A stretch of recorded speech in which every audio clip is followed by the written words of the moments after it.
This is called a gap. It's the title of the Dharma talk is Gaps. This is a gap. This talk is a gap. You are a gap. It's also the name of a brand of clothing, isn't that correct? Gap. Yeah. Backwards, that spells what? Pag? Have to be careful with those things.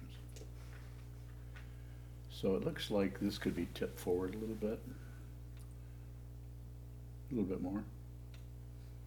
That's about right. Thank you. Need to see if I start twiddling my thumbs.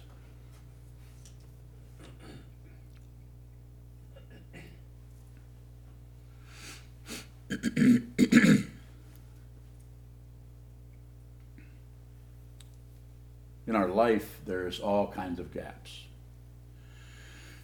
It's between this and that. Quite often in the gaps, the natural gaps that are happening all the time, we space out. We don't really see them.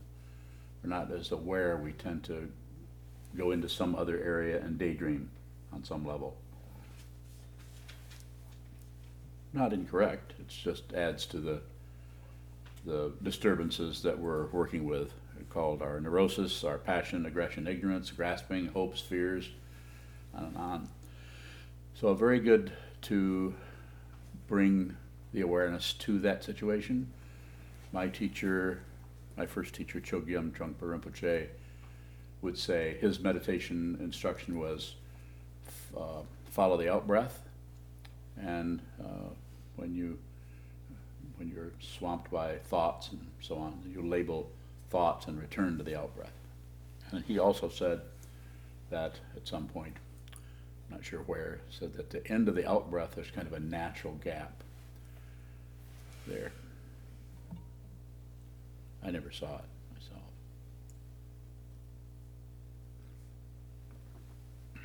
But that would, by saying that, that would get you to look for some kind of a gap. So it would stretch your awareness.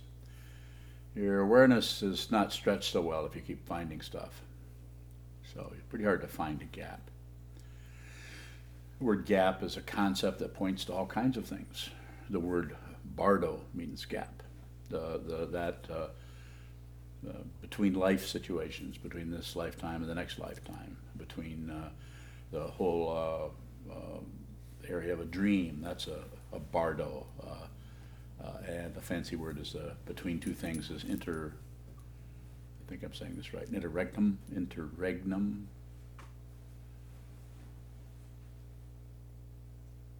Just a way of talking about this and that and then the space between those. It's sometimes a meditation instruction. I might talk about facing a wall. I might even do it in the book that we have, what is it called? Meditation Primer, where you're looking at the wall and then you can actually move your awareness to the space between these eye organs and the wall itself. There's a space there. It's interesting that seeing a gap is actually seeing the things that create the gap, each end of it. It's always about awareness. Conclusions are extra. This is a conclusion. Ignorance. You don't have to conclude. It gets more scary for that part of the mind that is unreal and is narcissistic and self-centered and wants stuff to come and wants other stuff to stay away. Simply put, if you go along with that or buy into that, or if you're magnetized by that, then you'll continue to have some kind of a spinning situation, which is also a gap. The aerial view of gaps looks like a cycle. It looks like a circle. Things are circular. But if you're in the middle of it, it may look like the distance between this and that. When I came up and offered incense to the altar, to the Buddha, the form of the Buddha, a gap. It wasn't anything but that. And then I turn around and there's all you guys. So it's a big gap. It's a big shock to turn around and see the room's full of people. Shocking. So you could have gaps could show up in any so-called department of your life.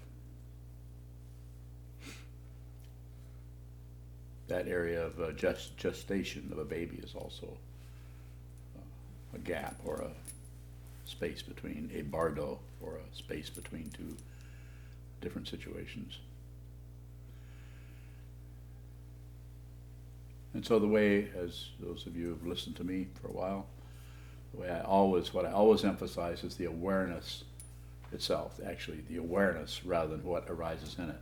You have to look at whatever's arising, the thought patterns coming and going, the hopefulness, the fearfulness, the dread, just use all those words. I mean, you can just go on and on. There's everything available. Depression, anxiety, panic, love, hate.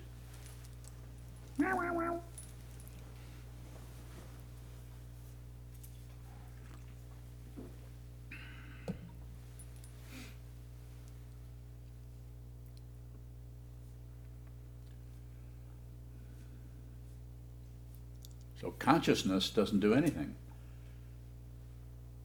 And we tend to, that identity aspect of our consciousness tends to stick to certain things and repel, run away from other things. We notice that some things we like and other things we don't care for. But if you are a practitioner, if you're endeavoring to train your mind, then you will be able to just observe what comes and goes without any allegiance to anything. No picking and choosing.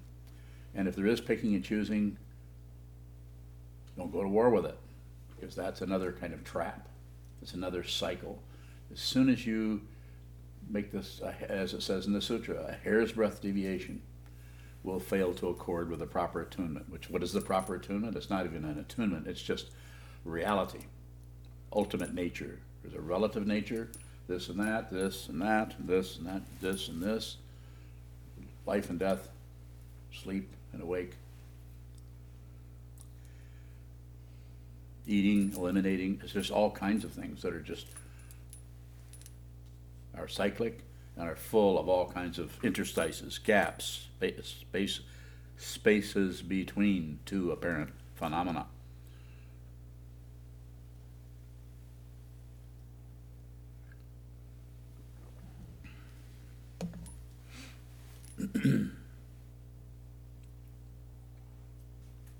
So the awareness of that is what's being emphasized, not coming to a conclusion about anything. So if you were to ask, which you could, or ask anything you want, but if you were to ask, so what do I do with that concept?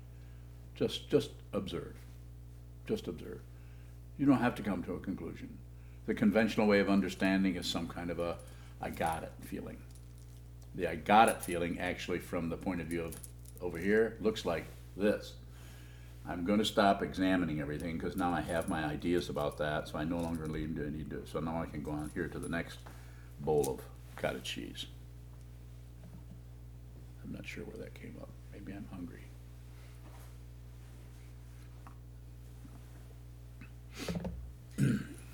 So awareness will start to show up in that way. That you'll notice that will start to apply in lots of different ways. You'll start to look at the interim between meditation. You'll start to see the contrast between actual meditation, post-meditation, actual sitting down, which is its own form of gap or Bardo. I think there's even a samten, is the Tibetan word that actually, there's the samten Bardo, which is a Bardo of meditation in Tibetan Book of the Dead. Another way that I emphasize the spatial quality of any given event or series of events or two events is the halfway measures. I usually have a larger bell for this, but we strike the bell,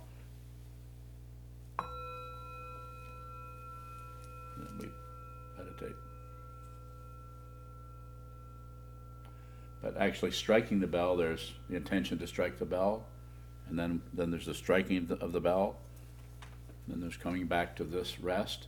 But there's a halfway measure anywhere. Everything is halfway. There isn't anything but halfway. So, and the way to feel that more precisely, or more in a more understandable way, is to just stop any half measure, creating the situation and completing the situation. Stop halfway. Just freeze. You can do this physically easier than you can do it with the other sense fields. Just stop, and then stop. If you're leading the sutras, this might be really confusing to other people sitting in there, because they're going. They might do that. You might find someone that actually stops halfway.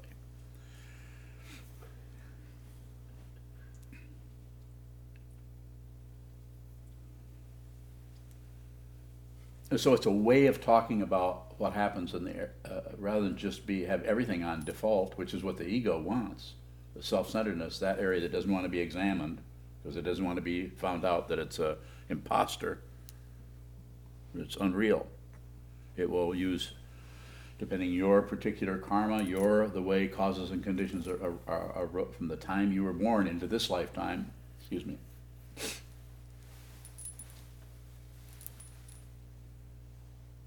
right now.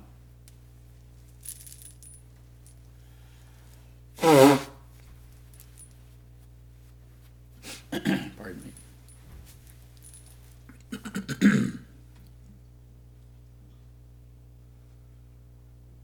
So there's an interesting gap. So no need to recover from anything. If you don't understand what I'm saying, drag it out of me. How do you do that? Ask questions. Because I really don't know what to say. When I'm walking in the door over there, I just got through sending Junshu pesters me every Sunday with a text. You have a title for the talk? She doesn't say it in that tone, but I always hear her voice when I read it. There's a gap for you. Now what do I do? I've got to come up with it. That's the hardest thing about this, is coming up with a title, because I really don't know what to say. So, kind of a funny thing to hear me say after I've just been talking for 15 minutes. What's there if it's not a recover? Pardon me? What is there if it's not a recover? What's there if it's not a recover? Technically, or specifically, or culturally, metaphorically, or organically? How would you like which one would you want? Pick one. Huh? All of them. You gotta pick one. The second one. I don't count. All numbers look like rabbits. I'm just saying be more specific, that's all.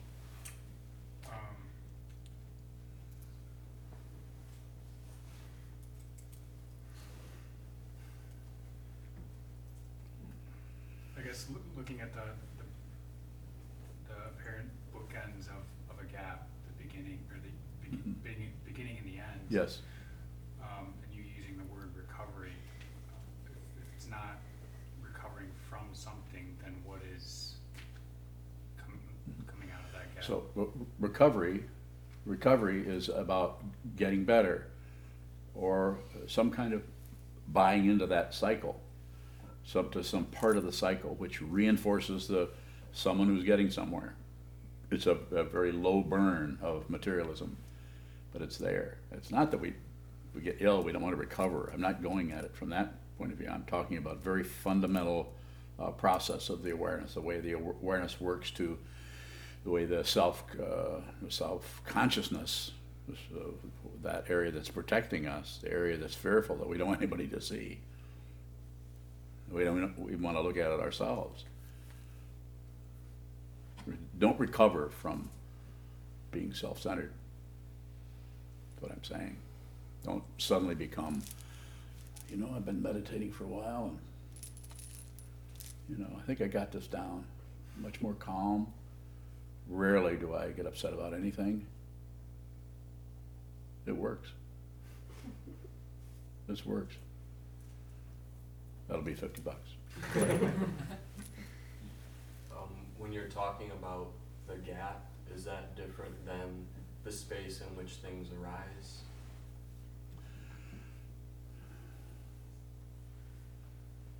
Well, it's a very similar kind of metaphor. The gap idea is just says there's a couple of things and then there's this gap between them. Something starts, something ends, there's a gap. If More. we can begin to acknowledge the space that seems to underlie all the phenomena, do we still see gaps? I guess I'm wondering about, like, is there always space and just sometimes there's stuff in it? It's probably going to be filled with detritus of some kind. Can we be aware of that space? What we're aware of is what arises in it. When you begin to be aware of the actual space, then we're beginning to talk about shunyata, or emptiness. When you start to see the phenomena, the phenomena are fundamentally just space. Go ahead. You just said that the phenomena is fundamentally space.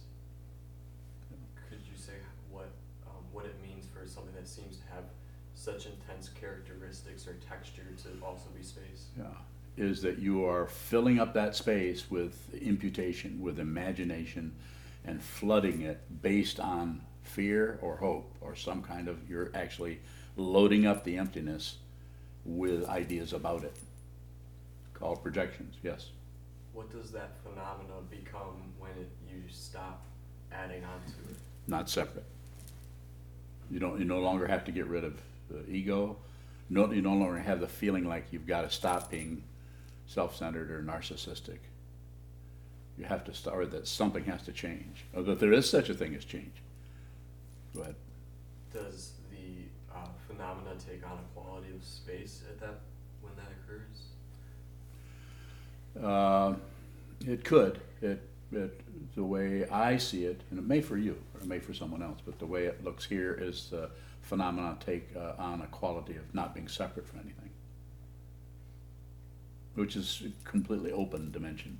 And it's not something you can, this is the closest I can come to describing it, is just by saying it that way. If you ask me the questions, then I can go for that, but it's difficult for me to kind of wax poetic about it, particularly not being a poet. Go ahead. You said that we can notice space by seeing what arises in it. Is that are we inferring space? It could be. So actual space, is that without characteristics? Yes.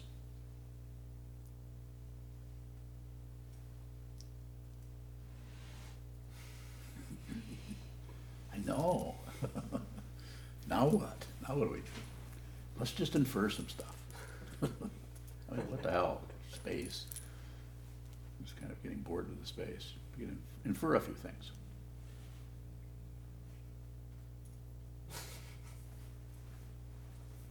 One say.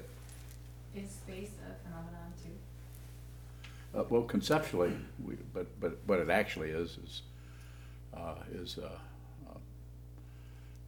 nothing. Is there such a thing as nothing? Can there be a nothing? Are projections just something that occur in the thought stream? Yeah, they're thoughts. You don't have to stop thoughts. Just the way I talk about it is just don't believe them, and don't disbelieve them, and don't do anything with them. Don't do nothing. No particular addition. No math. Don't do anything with them. Yes. With the questioning with Jason, I was wondering if I'm even like imputing the fact that this feels a certain way, like if that's even an imputation. Probably. Well, it's based on nerve endings and sense of touch, sense of seeing. They're all getting together. The sixth consciousness is the basic generic aspect of the mind is just bringing all those senses together and saying me and the wall and feels like this. And then consciousness is totally buys into this body-mind complex as this is me. This is why we're so afraid of death, of not existing physically, because we just take it for granted that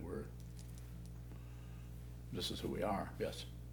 Is the fact that I can touch this and interact and not go through this some kind of like biological belief from the body? There's something about that people have said that if you really understood that, you could walk through walls and all that. I'm not quite so sure that's going to happen. Is that what you're asking me? I think a little bit. I don't think. Go ahead and try to do it.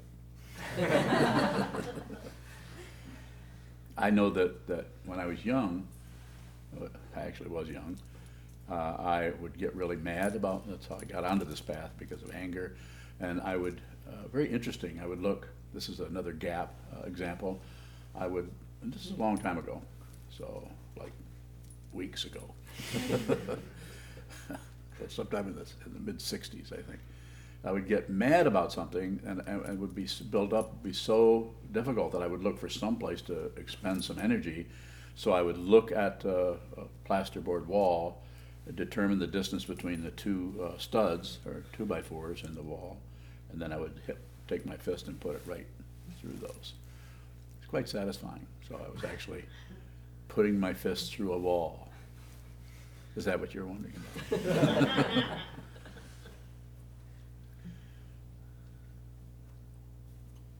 Yes. Bosker from Houston has Oscar. a two-part question. Yes. Isn't the gap already filled when we become aware of the gap? And then the second part, do we continuously try to be aware of the gap as it gets infinitely small? So give me the first one again. Isn't the Please. gap already filled when we become aware of the gap? Yeah, there really is no gap. There isn't any space between anything, particularly from the way he seems to be asking the question. Then that's what it seems like I need to say. Yeah, I'm looking at you, Oscar. I can see you way down there in Texas.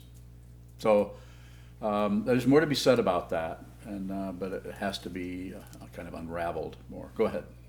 And then the second part, do we continuously try to be aware of the gap as it gets infinitely small? I think as a practice, I think we continue to do that. That could come up in several ways, but basically yes. But then as something is understood at some point, or points, or maybe it isn't even a point. Maybe a point is just a way of talking about it. We understand something, and there's no understander. There's no one who understands. There's no one anymore. So there's no one who can accomplish anything. There's no one who can be enlightened. There's no one who can be deluded. And I make no claims. I can't make any claims. It's terrifying for me to even come in this room. And I'm not kidding you. Is that the end of that question? Shannon? So if we're not projecting onto space, that isn't a guarantee that we'll feel any differently than we feel. There's no guarantee. This is why it's so important in our path, as Buddhists, as practitioners, or students of this 25 and 100-year-old tradition that probably goes back to beginningless time. It is so important to dedicate oneself to helping others, because if you get swamped by your own labyrinth of karma, which a very simple way of saying this, there are literally countless numbers of lives that are trying to show up in this lifetime. And not something you should believe or disbelieve. More, Shannon? Could you just say what you mean when you say that there's countless lives trying to show up in this one? I'm just saying it looks like we're here and we have our own separate situation. This looks like we're, you know, we have a job, we have our family, we have a name, we have all the social references and family references. And then their body reference is so incredibly strong. So, but that's buying in. That's how we stick to this relative situation and believe it and reinforce it by everything from conversation. We're constantly reinforcing that. And so, a little bit more. So that which is showing up is not limited the way of this, since the consciousness has been, use a modern metaphor, has been downloaded into this organism, like Rumi, who's what, 5 months old. Rumi's been here forever. All you have to do, go look in his eyes. Tell me if you see a little kid. I see someone who's ancient there. This is not a compliment. It not means, oh, he's some kind of special. Look at any child's eyes. He just happens to have a more intense stare than most of them. So been here forever, back again. And you can see when using that situation, he is not swamped by his situation, other than from just the karma that's coming out of the past, endeavoring to express itself. He doesn't know he's crying. He thinks he's talking.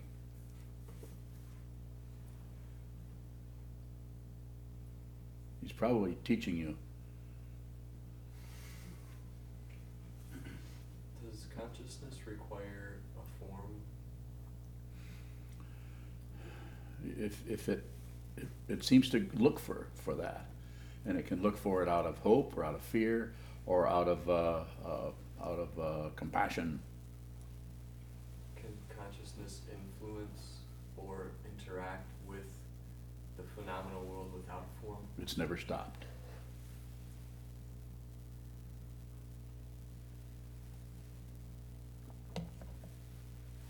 Is it possible for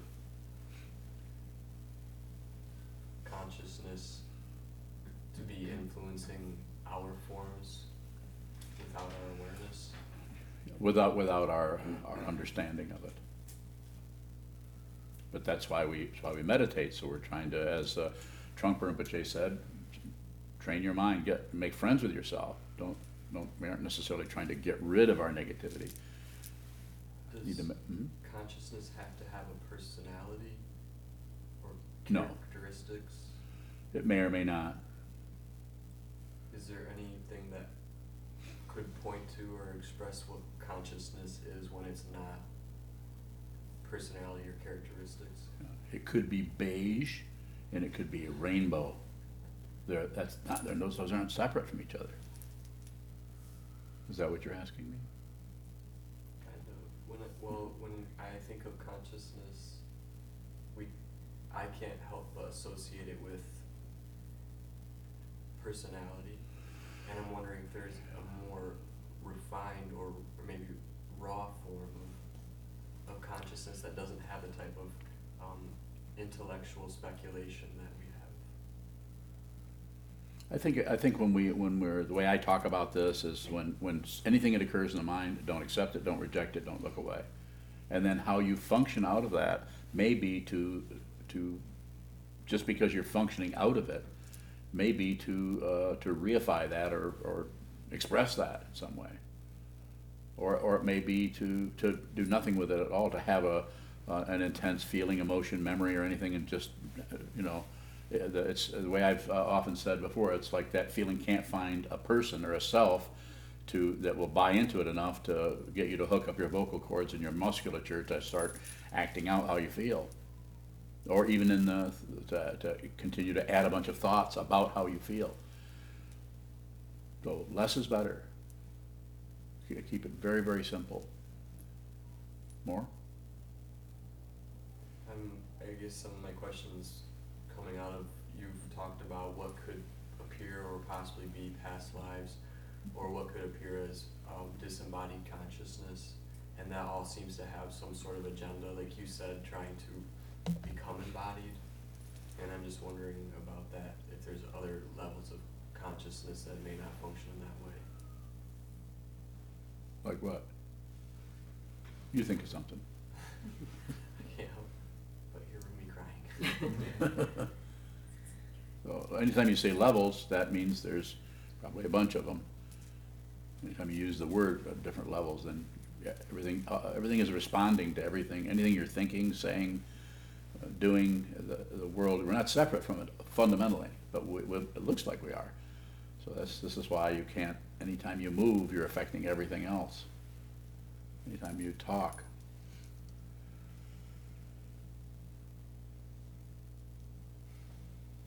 Shannon. So would you say then that anytime we want to feel differently than we do, even if it's for some supposedly Mhm. fancy reason, like for instance not projecting Yes. space, that is basically then always about the ego and a kind of fundamental aggression? If we want to feel different than we're feeling, no, You wouldn't say that? I would not say that. What You would said it though. What would you say? You said it with a question mark. I would say no. More about that though. Let's go a little deeper into that. What's that about fundamentally? Well, it just seems to me that, like, I mean, it can be understandable to want to feel different than you do. Yes. Sometimes if you're suffering, of course. But then if you push against that or reject it or want to use spirituality to kind of try and manipulate it in a certain way, it just makes it more real, or it just keeps it in motion, or, you know. Okay. Is that a question? Yeah. Uh-oh. Okay.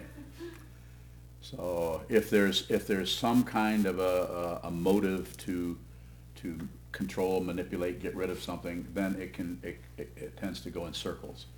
So it tends to draw us in the circularity. You could do something that would help you feel better.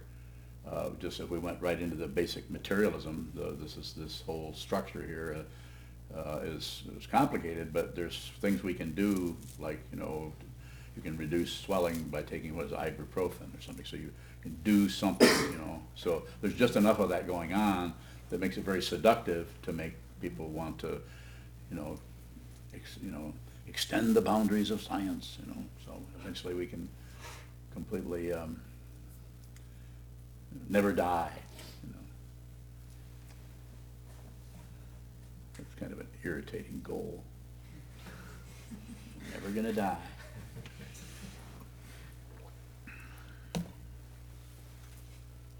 So there can be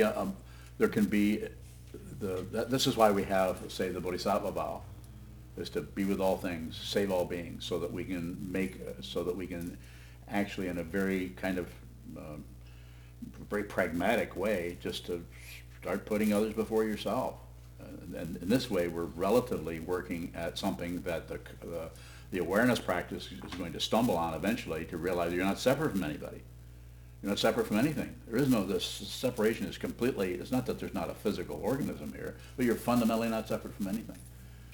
So it's no big pain in the butt to help others, even when they're not treating you so well, or even when they're running in another direction or something.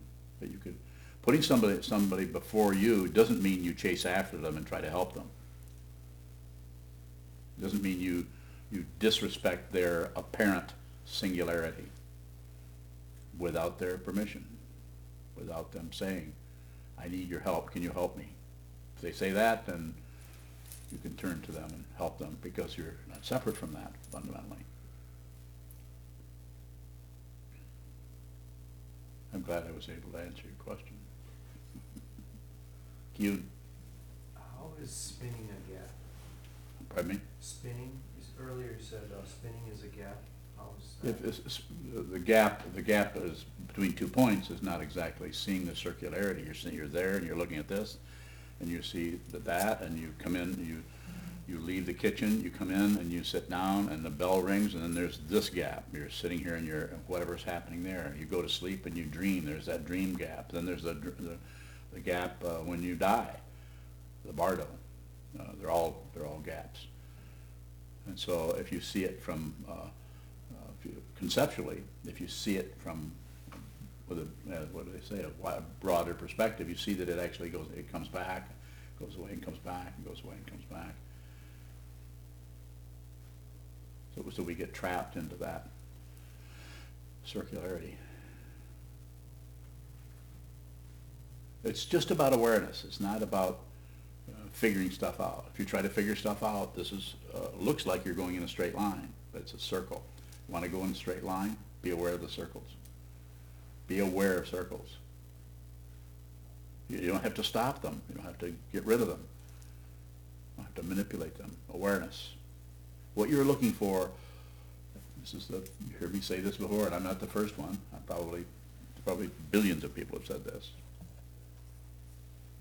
What you're looking for, you are. You are this. You already are this. There isn't anything else but this. If you think there is, and you work in that direction, then that it's just spiritual materialism. Albeit could be at a very high level of that. I'm not saying you can't function in a way that when you appear to be altruistic and helpful, self-sacrificing. What's the difference between conceptually knowing that we're already this and the realization of that? The conceptual part is something you can contemplate. You can look at that, and that's kind of a reminder. It's like the vow. We repeat the 4 vows every morning in the service. We may say them ourselves or contemplate 1 or 2 of them or all of them. So it's just to bring the self-centered mind, the ego mind, the mind that is looking for results and wants to squeeze some kind of meaning out of everything. It's just to give that something to run through the paper shredder. But besides the conventional, what do you call conventional value system of you got to get a job, you got to get a good education, you got to vote for the right people. I mean, we're just flooded with this kind of right and wrong mentality, up and down, back, and everything is reinforcing that. Because there are people who, out of their fear and their hope and fear, they buy into certain kinds of things based on the karma that arises, causes and conditions that are completely they're unaware of that. That the more someone feels like they are somebody, it's like self-confidence that is conditional, is just highly polished narcissism. If it's based on conditions, narcissism. I'm not saying they wouldn't be a kind, loving father or mother, or occasionally help the poor. Yes. If we're Did already, you hear what I said? Help the poor. It's a gap. Right there's a gap. No, it wasn't. You filled it up. Too late. Now ask your question. if we're already this, is there something helpful about seeing that? Yeah, just, is there a way to see it, you mean? Is there a shift from already being that to realizing that we're Relatively, it looks like a shift, and we look for a shift, but I don't think it's a shift. You can't shift from something you are to something you are. If you shift from this to whatever's happening here to something else, then it's not a shift. That's just more cycles, more gaps. Junchu. There's a question from Marco in the Netherlands on YouTube. Okay, Marco. It says, just a little ego trip. When your coffee is almost empty, is that a gap also? Yes, I don't like those. Yeah, He also says, thanks for all your teachings. Wish you all the best. thank you.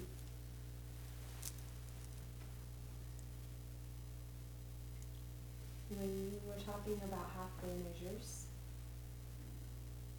what do we find when we stop halfway? So it can show up, to even practice something like that a little bit, you'll find that the gap quality there is more like a not knowing, just like your question. It's like, what do we find? So that, what do we find, don't fill that up with a response or an answer. I'm certainly not going to get in the way of your awareness by telling you a bunch of stuff. I mean, I already talk enough as it is. At some point, I probably get up here and I won't say anything. Might as well just stay home. So I don't want to take that away from you. I mean, but I could say, well, it could be something you've been hiding out from. Could start, you know, that may show up in a disguise, like some kind of fear that you're not sure where that comes from. And it might show up in that gap, or it might not. So the causes and conditions that arise as any person here, any person watching, any person that's not watching, any consciousness that seems to be sovereign, seems to have some kind of singularity to it.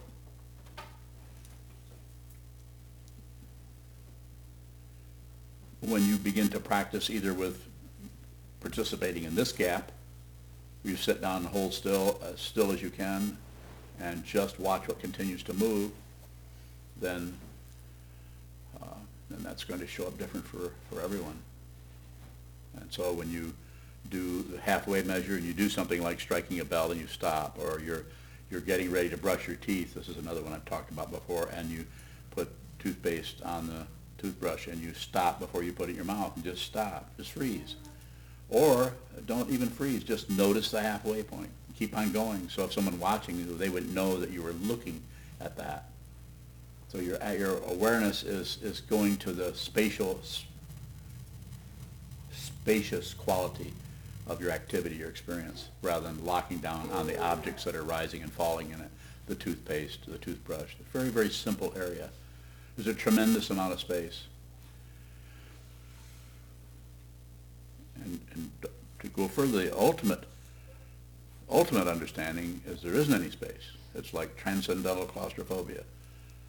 You know, it's like there isn't anything else but this. And the ego freaks out. The ego its head could blow off if the ego had a head. Because this is why this path, for some, not for everyone, but for some people, because of the causes and conditions that arise as any given person, your particular path, what you need to go through, as best I can, I try to stay away from that. I want to help you to see it, but I don't want to interpret it for you or get in the way of what you need to see. Because a person may, their journey or their movement to that may be without any particular intense incidents, and another person may have to go through, what is the traditional word, dark night of the soul. May have to go through a labyrinth of demons.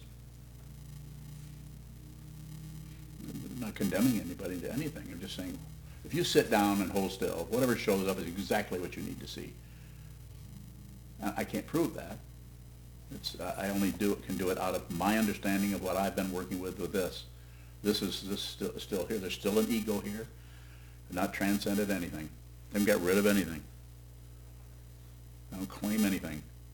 In some sense, I guess, by wearing a robe and sitting up here in front and participating in this particular tradition, I guess, probably looks like I am. But as I've said before, if I wore a straw hat and dark glasses and was covered with tattoos and sat half naked out in the parking lot, I probably wouldn't get many students. Well, the ones I would get wouldn't be so interested in being students. They just would want to belong to a weird cult or something else. More? Okay. Bhaskar has a response to your response to his Uh-oh. question. He says, nice. At some point, the feeling of self dissolves into the gap. At least that is how I heard it. Thanks. Yeah, the whole idea, gap is a teaching device. The cycles, the gaps. At some point, there isn't any. Nothing happens. As His Holiness the 16th Karmapa Rangjung Rigpe Dorje said in 1981 when he was dying, he said to the Vajra Regent Ursel Tenzin, and he's on his deathbed, he said, "Nothing happens. This is how it was how it came out right after that. I mean, it takes someone like him to say nothing happens for that to be fundamentally meaningful. Saying this to all of his students who have been practicing meditation and were very devoted to him. Nothing actually occurs. And this is being disproven all over the place. That occurred, this occurs, everything is occurring. But this is when the consciousness is localized and is you could say temporarily grounded in a physical being with six sense fields and their objects, the five skandhas, form, feeling, perception, concept, consciousness. Those things get together and say me, my stuff, my ideas, my thoughts, my baby, our baby actually.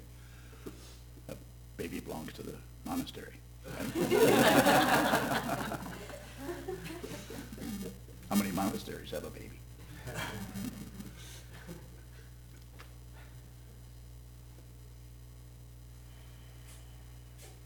Thank you very much.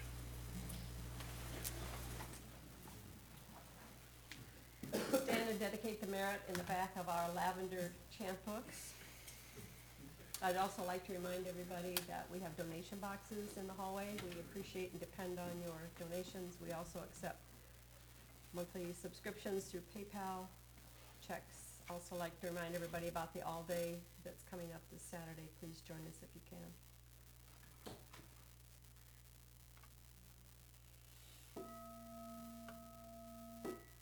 May the merit of this penetrate into all places, so that we and every sentient being together can realize the Buddha's way.